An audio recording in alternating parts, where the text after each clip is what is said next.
Nakapala ako sa trabaho. Until 9 PM yung duty ko ngayon. 11.5 hours yung duty namin. Overtime kasi kami nang hanggang alas 9. Napansin ko na iba yung mga aurahan ng mga kapwa ko empleyado ngayon. Parang meron nga atang espesyal sa araw na to.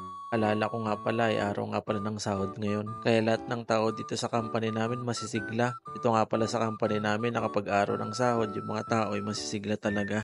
Oo nga naman kasi kapag araw ng sahod din nakakawala ng pagod. Mga kabayan, kung gusto nyong malaman kung magkano yung sinasahod ng mga factory dito sa Taiwan, tapusin yung video na to. Bali dito nga pala nagdadrive na ako papunta sa 7-Eleven para mag-withdraw. 3 minutes nga pala yung layo ng 7-Eleven dito sa company namin kapag nakasakay ka ng motor. So, bali dito nga pala natatanaw ko na yung 7-Eleven.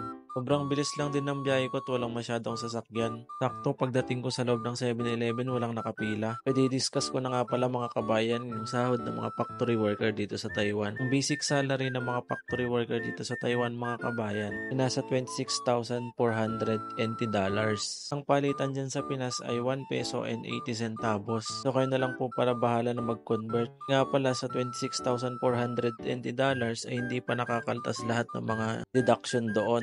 Yun yung basic salary ng mga factory worker dito sa Taiwan. Nga pala ng Chinese New Year ay mag-a-add na naman. Early nga pala nagtataas yung mga sahod ng factory worker dito sa Taiwan. Nabali dito nga pala ay magbabayad ako ng lending. Ito na nga pala yung last ng pagbabayad ko ng lending. Bakas ay natapos ko din. Sa mga kapwa natin kababayan na nag-a-apply papunta dito sa Taiwan, ang maipapayo ko lang kung meron kayong sapat na pera, huwag na kayong mag-lending kasi sobrang laki ng interest. Ako kasi wala akong mahiraman, wala akong sapat na pera. Napilitan akong mag-lending pero okay lang kasi at least papano ay nakarating na din ako dito. Pasasalamat ko nga sa loob ng isang taon ay nabayaran ko na din.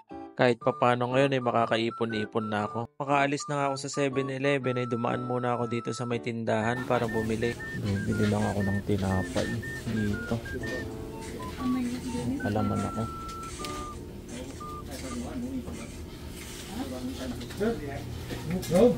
Tinapay.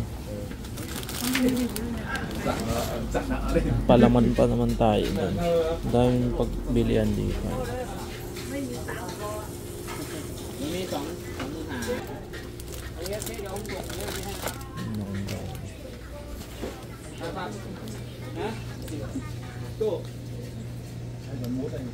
Uwi ko nga pala ng dorm, may kumain lang ako ng noodles sa tinapay. Grabe yung tipong tapos yung kinakain mo, noodles. Wala kailangan talaga nating unahin yung mga pamilya natin sa Pinas. Ang pinakamahalaga doon ay natutulungan natin sila. Kahit papano naman ay paminsan-minsan nakakakain tayo ng mga masasarap dito sa Taiwan. Okay lang yun, makita lang natin silang nakangiti, sobrang taba na sa puso, nakakawala ng pagod.